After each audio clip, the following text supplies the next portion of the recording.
Salvador. Por eso era necesario que ese niño naciera en Belén, Dios hecho hombre, por obra y gracia del Espíritu Santo en el vientre de la Virgen María. Era necesario que naciera para nuestra salvación.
La vida vale porque Él vive hoy. Y de eso queremos hablarles en esta mañana. Nuestro gozo y regocijo tienen una base firme en esta Navidad. Y no solo en esta Navidad, sino para toda nuestra vida. Quiero leer la carta del apóstol Juan en su primera carta, el capítulo 1, versos 1 al 4.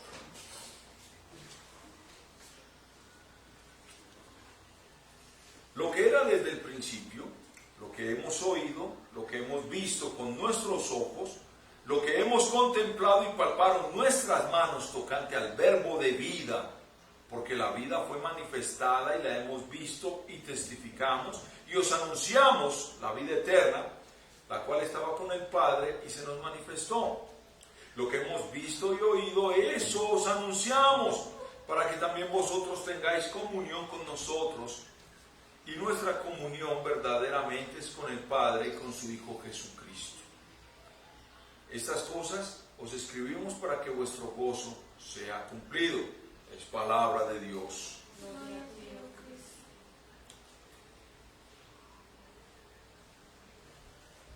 Si hay alguna palabra que se destaque en estas fechas, que sea prominente más que en otra época del año y en este Adviento y más para la Navidad, ¿cuál palabra creen que sea? Alegría. Alegría, un mundo de alegría, y todo el mundo la proclama.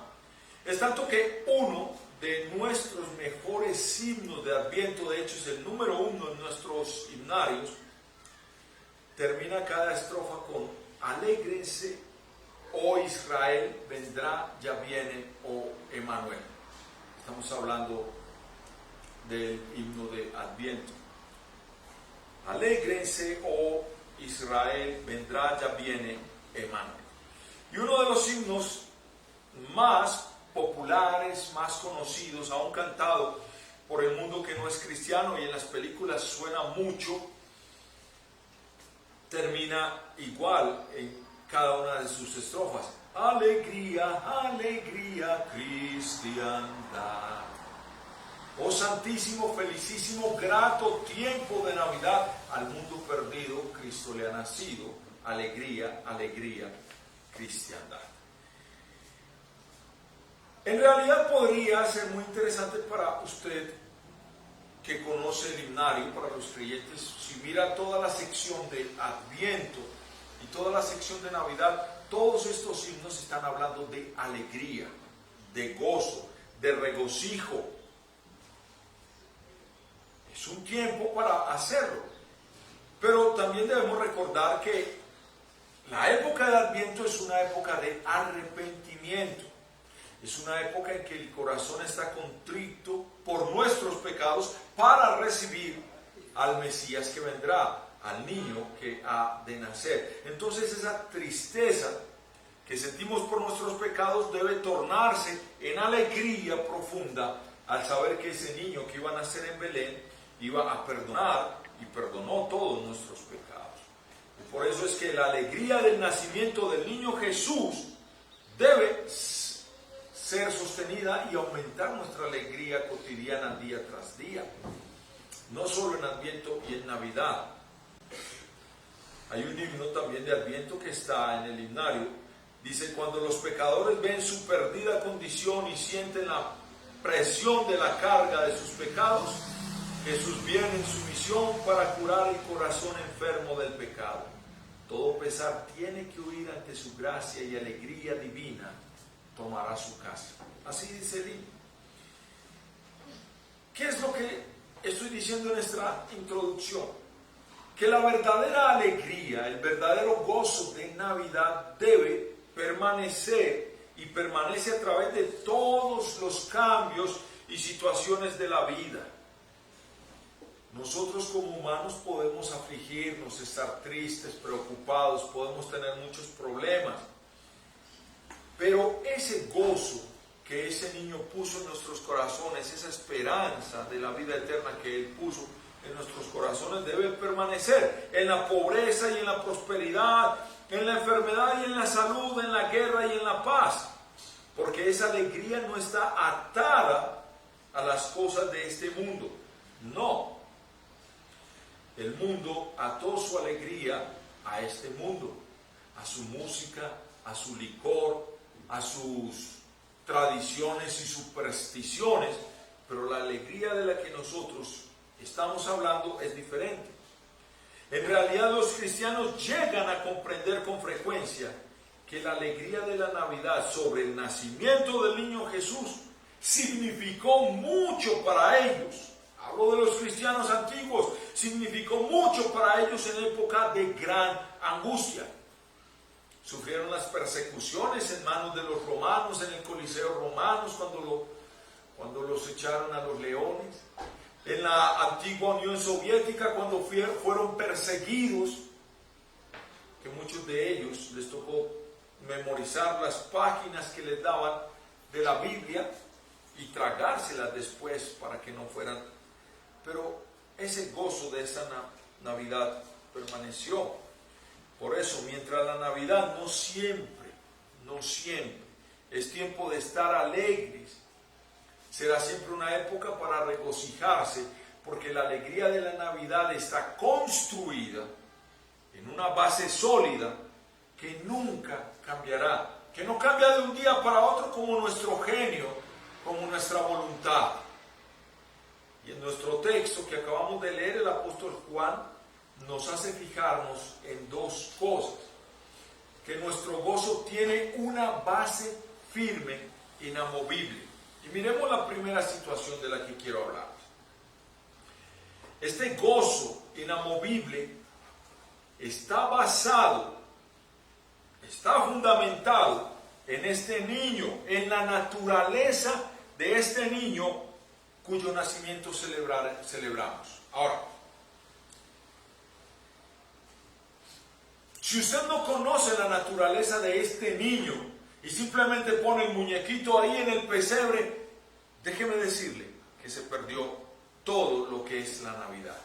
Porque una de las cosas que da gozo, que da alegría, es esa base firme, es ese cimiento firme en nuestra Navidad. Y es la naturaleza de ese niño. ¿Por qué? Juan en nuestro texto llama a Jesús el Verbo. la palabra. Y aunque es un nombre raro, siempre debemos recordar que a través de las palabras que una persona pronuncia le vamos a conocer y podemos lograr saber lo que está pensando. Y cuando Juan nos habla de que Jesús es la palabra, simplemente nos está diciendo lo que Dios está pensando, lo que Dios está hablando, nos está revelando que observemos a este niño que nació, a Jesús, y considerando lo que verdaderamente es, podemos lograr conocer los pensamientos y la actitud de Dios hacia nosotros.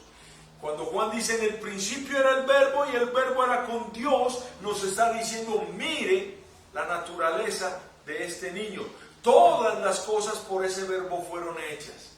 Y ninguna de las cosas que existen en el mundo fueron hechas sino por ese verbo.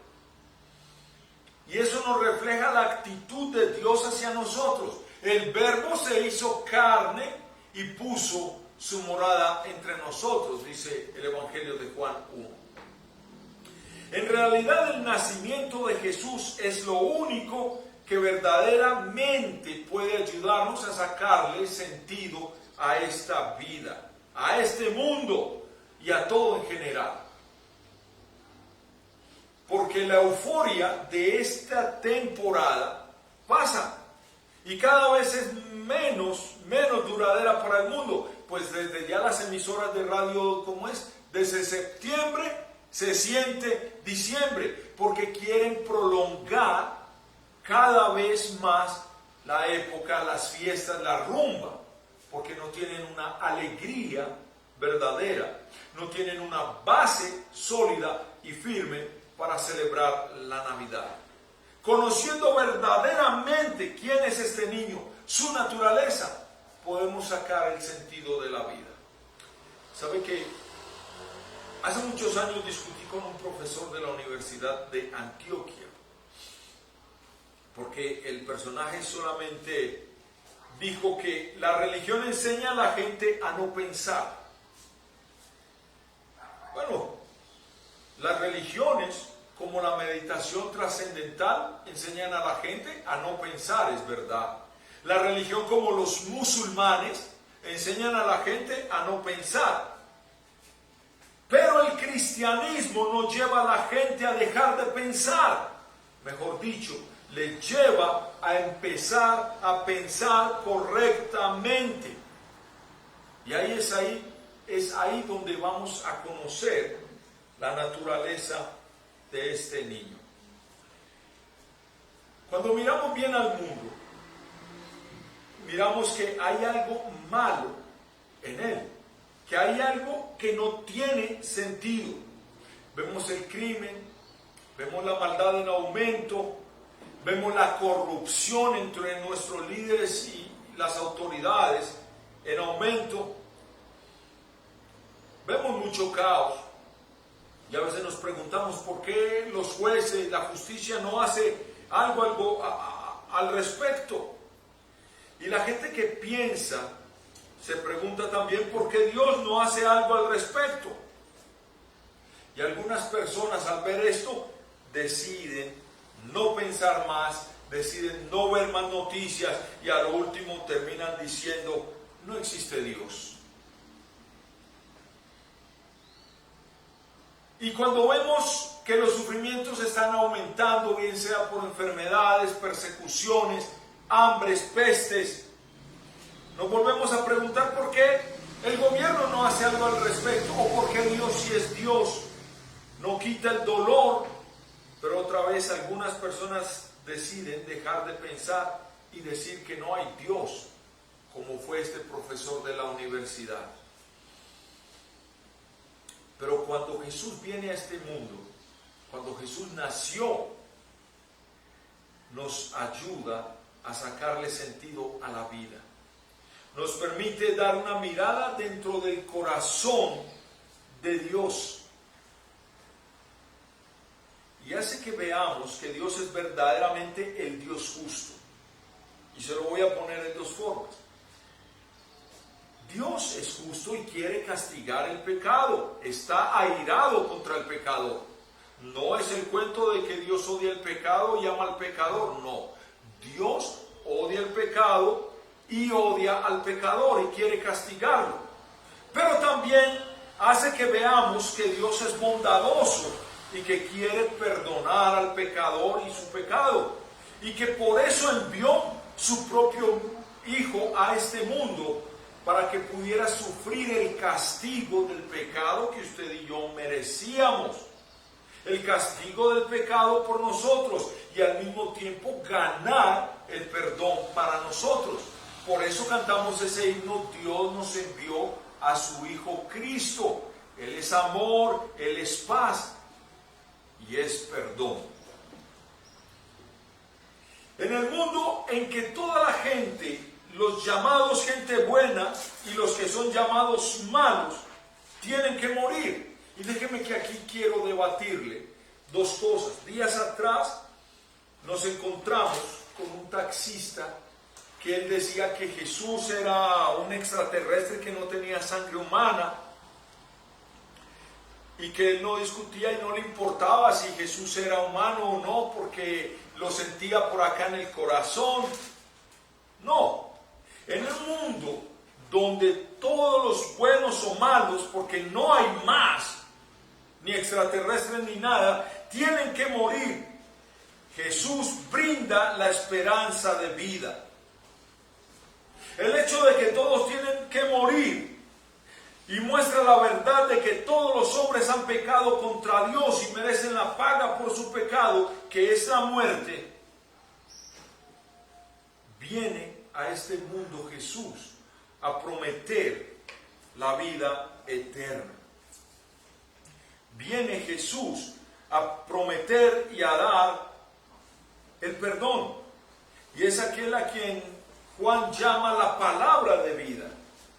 Viene a este mundo para dar el consuelo a todos los que creen en Él, a los que creen que Él es el Salvador, que sufrió la muerte como castigo por los pecados.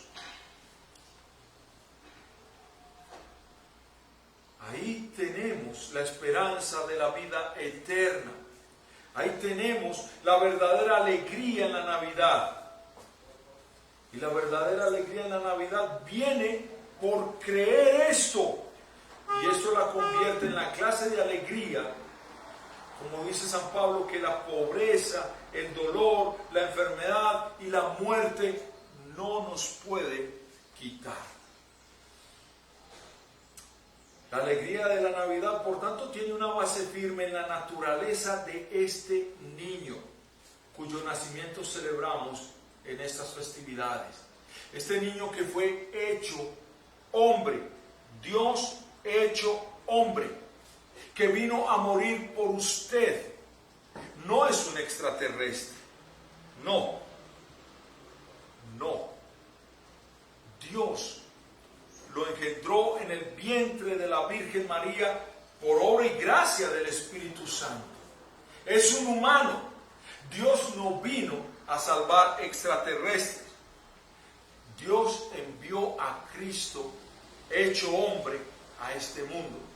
Dios no vino a salvar extraterrestres ni a poner en duda eso, porque solo hay un solo mediador entre Dios y los hombres, Jesucristo hombre.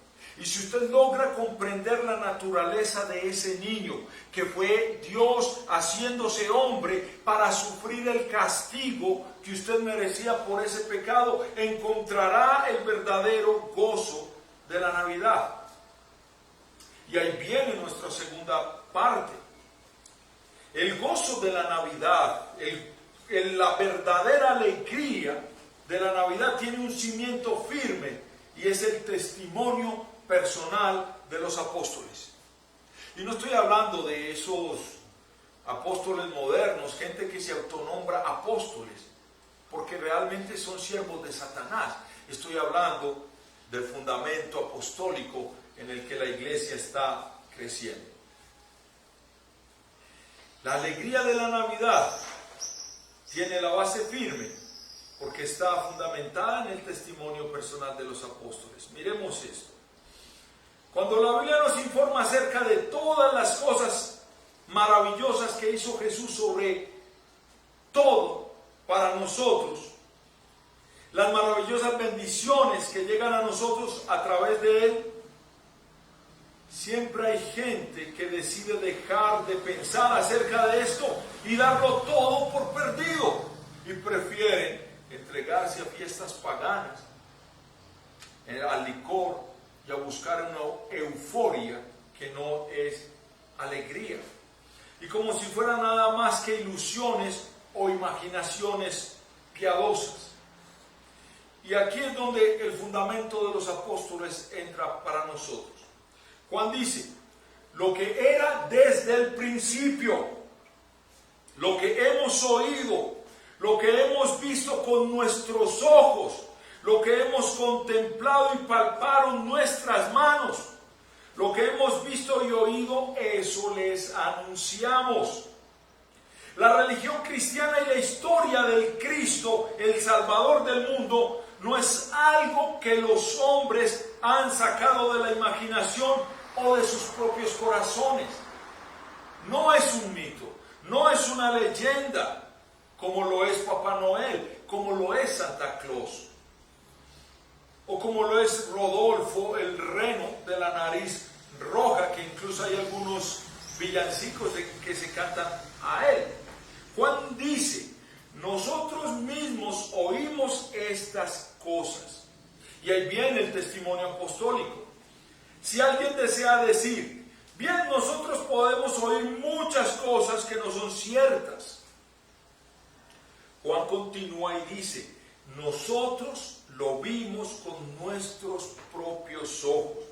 Y si alguien dice, bien, algunas veces nuestros ojos nos engañan y vemos cosas que realmente no están sucediendo, Juan continúa y dice, nosotros lo hemos contemplado. Y la palabra que usas aquí de contemplar significa observar algo muy detenidamente, detallarlo, mirar todos sus detalles y no dejar nada por fuera. Y si alguien dice entonces que aún tal contemplación podría estar equivocada, el apóstol Juan continúa y dice que él y los otros apóstoles palparon a Jesús, la palabra de vida, con sus propias manos. Y cuando Juan dice eso, estaba pensando, ¿recuerdan cuando Jesús resucitó y se presentó ante ellos en esa tarde? Y ellos pensaron, después de su resurrección, y ellos pensaron que era un fantasma. Y Jesús les dice, vengan, palpen, toquen. Cuando ellos pensaron que era un espíritu, era para ellos difícil creer.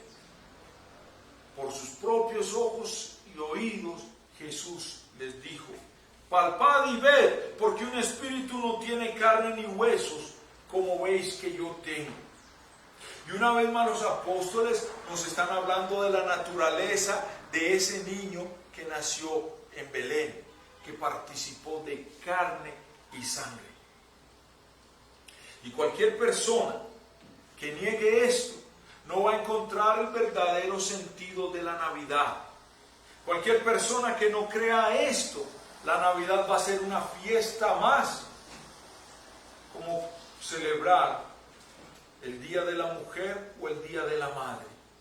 Borrachera, música barata y ordinaria, pero no va a pasar más de allí. Muchas veces en el Nuevo Testamento los apóstoles enfatizan que están escribiendo acerca de cosas que vieron y oyeron. Y aquí voy a citar el apóstol Pedro. Pedro, el apóstol, dice, porque no les hemos dado a conocer el poder y la venida de nuestro Señor Jesucristo siguiendo fábulas artificiosas, sino como habiendo visto con nuestros propios ojos su majestad. Segunda de Pedro 1:16.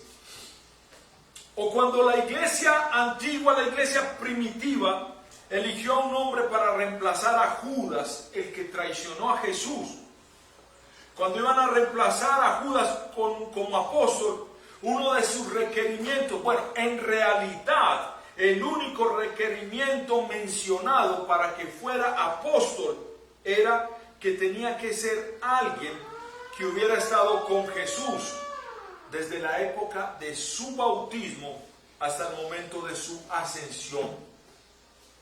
Ellos querían tener a alguien que hubiera estado ahí presencialmente.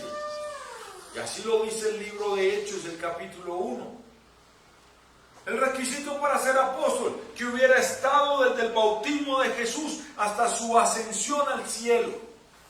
Yo no sé de dónde salieron estos apóstoles modernos, porque no creo que hayan podido estar en esa época con Jesús. ¿Por qué estoy hablando de esto? Porque está saliendo nuevamente la moda de la ufología y muchos están creyendo que estamos llenos de extraterrestres, que están viniendo entre nosotros, unos para hacer las cosas buenas, otras las cosas malas, y que Jesús posiblemente era un iluminado que vino a hacer las cosas buenas. Si no entendemos la naturaleza de ese niño que nació en Belén, no entenderemos el gozo de la Navidad, no entenderemos la salvación, porque Dios vino para nosotros, para los hombres, no vino para nadie más. Cristo nació para perdonar los pecados de los hombres, para llevar a todos los que creen en Él a su reino, no a nadie más. Y esa seguramente no es la actitud de la gente que ha decidido dejar de pensar.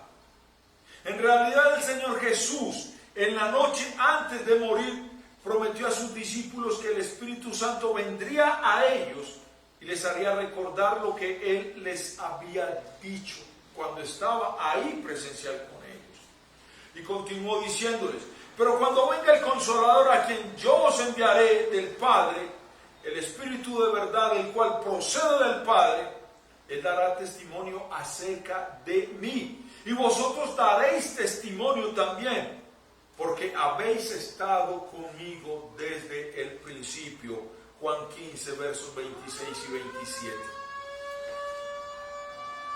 Requisitos para ser un apóstol era eso, que estuvieran con Jesús desde el principio. De ahí de una vez también les digo, el testimonio de los apóstoles sobre el que se fundamenta nuestra fe es la base firme para nuestra alegría en Navidad. Los que se llaman apóstoles son sirvientes de Satanás y no conocen a nuestro Señor Jesucristo.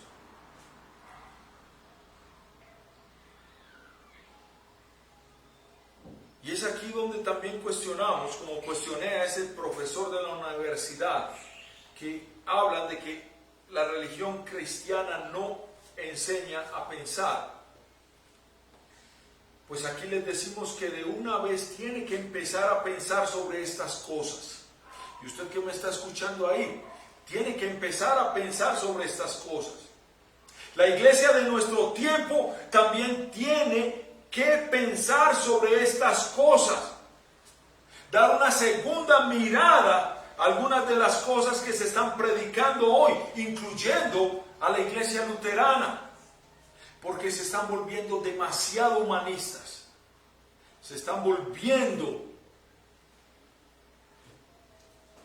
No sé qué se anuncia hoy en día, pero ya no se anuncia mucho al Cristo, al Dios hecho hombre que vino a este mundo para perdonarle. Pero se han metido con teologías extrañas que cuestionan la misma Biblia. Que no todo lo que está en la Biblia les agrada y tienen que buscar nuevas teorías inclusive. Y nos llaman brutos. Han llegado hasta el punto de decir que en el Nuevo Testamento no es un relato de lo que en realidad sucedió, sino que es un relato de lo que los primeros cristianos creyeron que había sucedido y así lo siguieron por tradición. Pero eso no es lo que San Juan dice.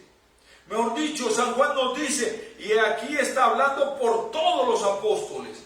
Esto es lo que nosotros oímos y vimos con nuestros propios ojos y lo que hemos contemplado y palpado en nuestras manos. Muchas iglesias, muchos pastores, mucha gente decide creer que la Biblia no es toda palabra de Dios y que son relatos de las comunidades cristianas que fueron evolucionando y llevándolo por tradición. No. Y es aquí donde sí podemos criticar a otras religiones que enseñan a la gente a no pensar. Le doy ejemplos. Cuando yo era niño se hablaba del limbo. Y el limbo era el lugar donde todos los niños que no fueron bautizados iban. Llegó un papa y dijo que el limbo no existía.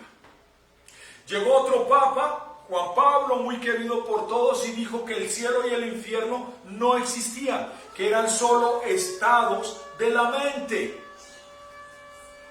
Ahora, este último papa que había dijo que la iglesia era mariana y que María era la corredentora, que nadie iba a Jesús sino por María, y profundizó demasiado en ello. Y ahora este papa último que hay, León, les acaba de decir que María no es corredentora.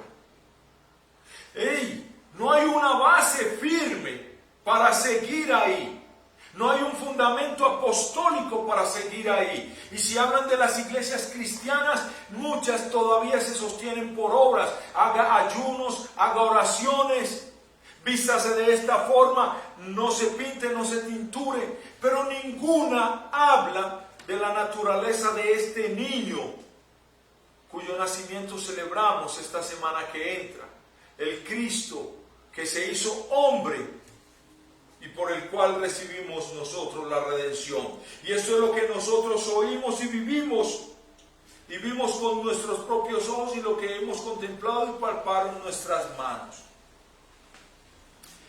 Juan está convencido de que su testimonio puede dar a la gente a quienes él está escribiendo una base firme, una seguridad única para una verdadera alegría, y no solo en Navidad, sino para su vida.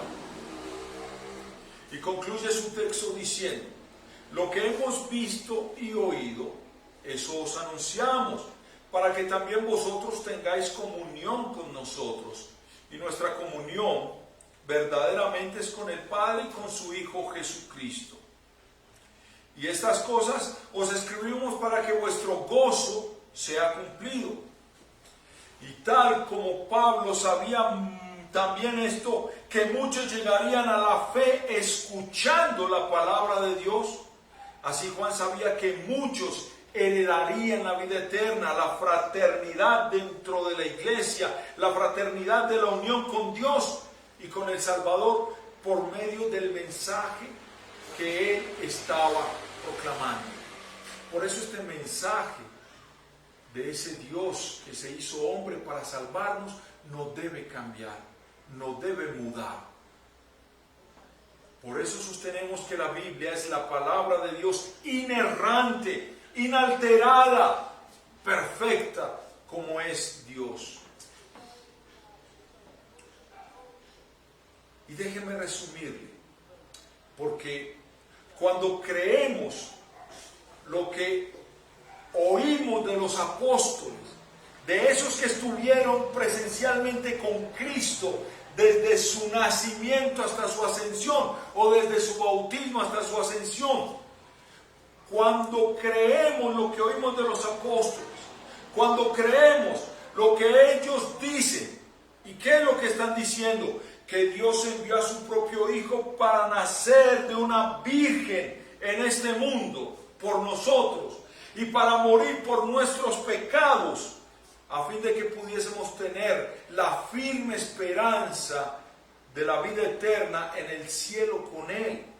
Que Dios nos ama y hará que todas las cosas, sean buenas o sean malas, funcionen para nuestro bien en este mundo, como dice San Pablo.